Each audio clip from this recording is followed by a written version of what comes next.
Tinanghal na champion sa Manibela Challenge Season 2 Team category. Good morning po sa ating guest. Please greet our viewers po. Good morning, everyone. Thanks for having us. Yan, Morning! Good morning! Okay, sobrang nakita namin kasi si Josh, nakala namin mga adult yung makakasama po namin. Ngayon, nagulat kami na parang ang bata pa ni Josh. Pero pwede po ba namin malaman yung background po ninyo? Ano po ba yung mga nasalihan nyo na? First competition nyo po ba ito? Ano po ba yung mga previous competitions na nagawa nyo na po? Ako po, personally, I was a former racer. So, motocross, endurocross, flat track. And then, nag-retire. And then, so, yun naman ang common retirement, go to the adventure bike. And then, nagkaroon ng ganitong challenges for maybe retired racers. And skills yung safety yung pinag-uusapan. However, siya naman, youngest, he's currently ranked number 1 sa motocross sa mini. Okay. And then, 2 months ago, pinalad in the B class. Nanalo po siya sa 2-stroke World Championship. Wow! Sa America, Glen Helen Raceway. So, maybe we could ask him. Josh, how old when you started riding a bike? 6 years old. Really? 6. What inspired you to ride a bike? My dad. Really? 6. What inspired you to ride a bike? My dad. Really? retire. And then, so yun naman ang common retirement, go to the adventure bike. And then, nagkaroon ng ganitong challenges for maybe retired racers. And skills yung safety yung pinag-uusapan. However, siya naman, youngest, he's currently ranked number 1 sa motocross sa mini. Okay. And then, 2 months ago, pinalad in the B class. Nanalo po siya sa 2-stroke World Championship. Wow! Sa America, Glen Helen Raceway. So, maybe we could ask him. Josh, how old when you started riding a bike? 6 years old. Really? 6. What inspired you to ride a bike? My dad. Really? Dad. So you wanted to compete like him or just want to ride for leisure? I wanted to compete like him. You really wanted to compete. So you've been through a lot of competitions, right? About riding a bike or motorcycle competitions like this Manibela Challenge. But how are you going to compare Manibela Challenge to the other competitions that you've been through? Manibela is pretty unique compared to the competitions I have competed. And it's pretty hard for me competing in a big bike, so it's pretty heavy. Yeah. Oh, yeah. Sir, kayo rin po ba? Sumali rin po kayo dito sa Manibela Challenge? Really? last year and this year. Okay. So kayo po, kung kayo po yung tatanungin, kasi nag-compete na rin po kayo before, di ba? Paano nyo po i-compare yung Manibela Challenge dun sa ibang mga competitions na nasalihan nyo na po? Sa Manibela Challenge, hindi pwedeng basta ka na lang bilis ng bilis. Kasi from our background, okay lang mag-dub, okay lang sumobra ng linya. And kung sino ang unang mag-cross sa finish line, yun na, mananalo. So, whatever it takes, kung paano mo gagawin. In Race talaga. Manibela Challenge, you have to be precise. So, if you go too fast, there's a risk na pwede kang Points. mag-dub mababawasan. Yeah. or sumemplang. So, and then merong penalties. Yeah. So, here, kailangan hinay-hinay ka na mabilis. Precise na mabilis. So, parang Accurate po. naglalaban, parang gano'n.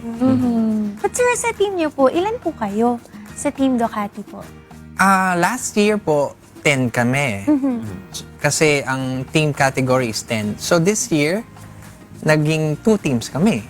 Kasi naging team 1, 5, and then yung team 2, 5. So, ngayon, we had 2 teams na entry, which is, awa ng Diyos, naging first at third. Opo. Tapos kasama sa team niyo po, si Josh. Si Josh po is rider po namin, tsaka yung pamangking kong si Shana sa individual sa dirt bike category na 400 plus cc. Okay, but for Josh po na Josh, when you first heard about the Manibela Challenge, what motivated you to join? At the first year, my dad competed there, so I really wanted to try it. Okay. So, I just wanted to have some experience to learn from there. it was how it seemed pretty unique to me. So yeah. Pero sir, paano nga po pala yung naging training nyo dito for Manibela Challenge? With the prior learning na meron kami sa off-roading, so motocross, endurocross, gamit na gamit mo siya eh. Okay. So, yung mastery ng control mo, yung balance, yung mga technique, kasi mostly kailangan nakatayo ka. So, it's natural for us to do Manibela Challenge. Actually, believe it or not, we ride the track competition day na. Oh, really? Ako, kasi last year na-try ko na eh. Siya, we had mga 1 hour na session na like Monday and Thursday na siya. So, nagawa naman niya lahat ng 44 obstacles. So, Pero Sana yan talaga. Pero with the overall experience, gaano po tingin niyo po ba naging challenging itong Manibela Challenge compared po kung i-compare po natin sa mga experiences ninyo before?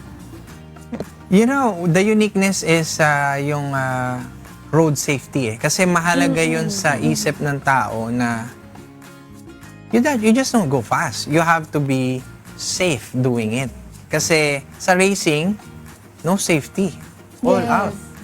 And then sometimes ang mindset namin is para manalo lang, na-injure pa, nasisemplang. Here, in the Manibela Challenge, you wanna go fast, but you are aware na there's limits to speed. Kaya yun yung gusto ko siya. Kasi yun naman ang ultimate na makaka-relate yung normal na motorista. Kasi yung racing, minsan ginagawa nila yun sa kalye, kaya marami aksidente. Itong competition na to is no.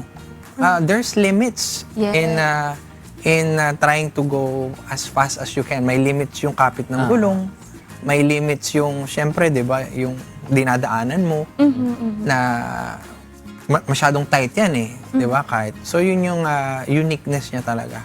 Ma-apply yung skills nga talaga sa real life riding. Pero, Yes. Question for Josh. Kasi your dad said you finished all 44 obstacles, pero what was the most challenging obstacle for you?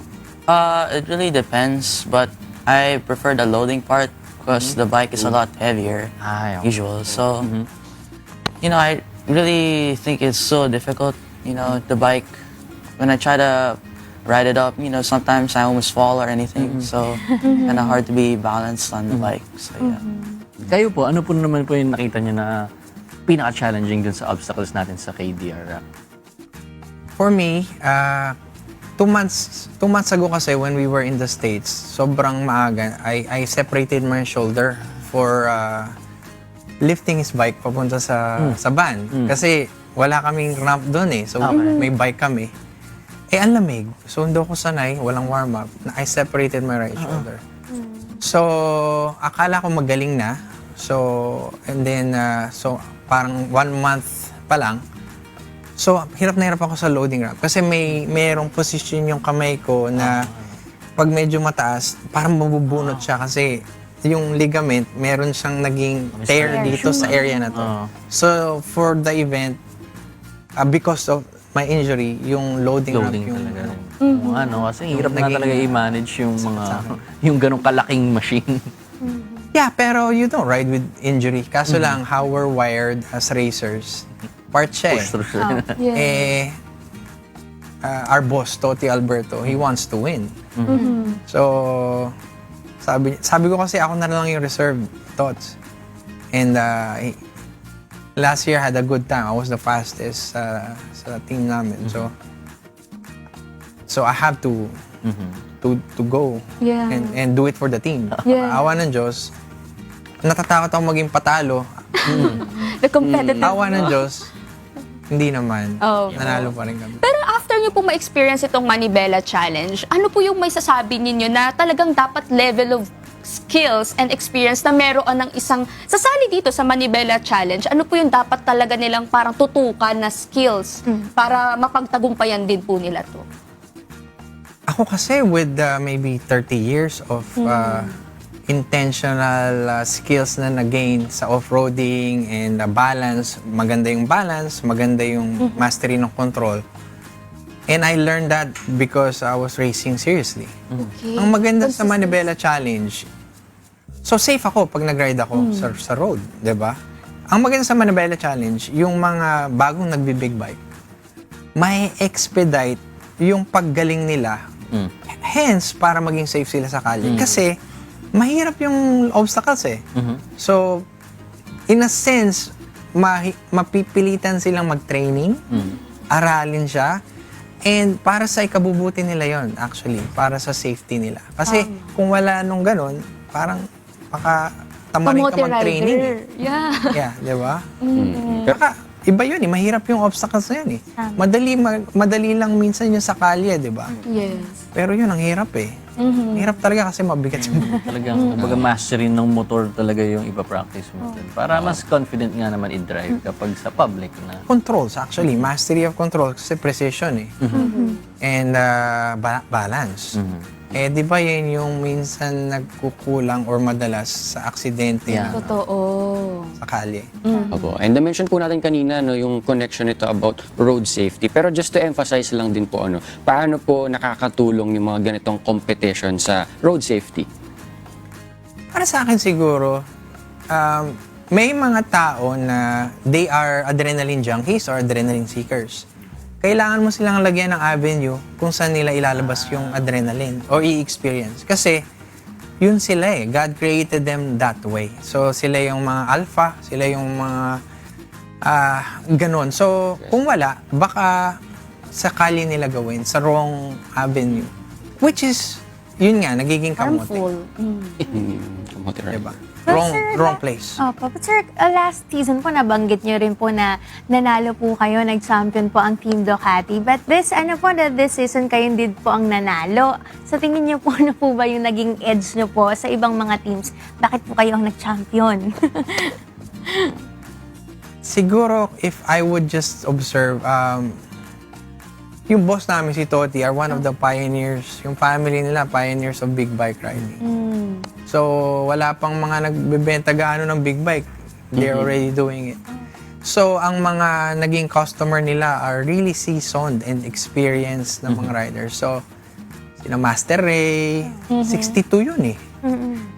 Yung teammate ko, sina Kaloy, 60 plus. Pero these people are really skilled and experienced. So, syempre, with Toti and being ano yan eh, PSBK champion, Philippine Superbike champion yan eh. And motocross champion yan eh.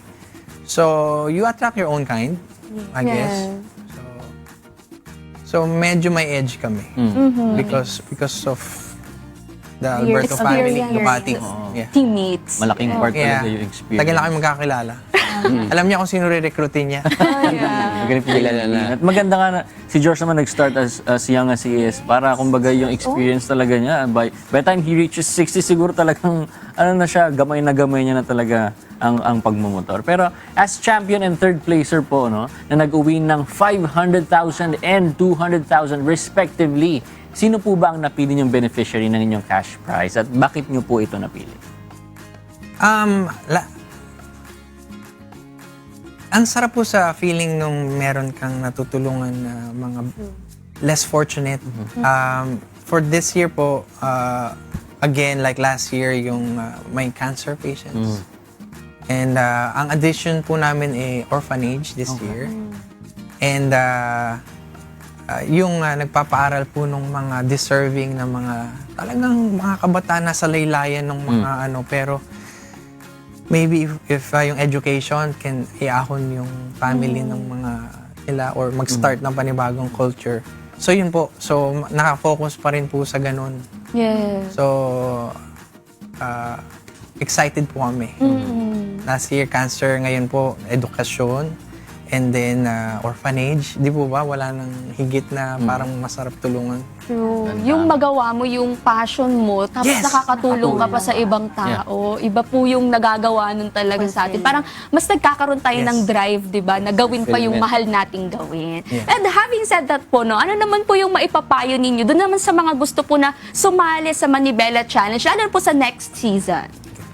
Siguro ang maipapayo ko lang is, siguro ako as a former serious racer, or pro racer before, ayoko na kumarera, retired na ako eh. Pero ang naghila po sa akin pabalik is ito pong charity. Yeah. Kasi, so ang gusto ko lang sabihin dun sa mga iba na hindi pa kumakarera, kung yung sawa na kumarera and kumakarera for selfish reasons, napabalik kumarera at mahirap yun eh. Yeah. Mabigat na bike, naghirap.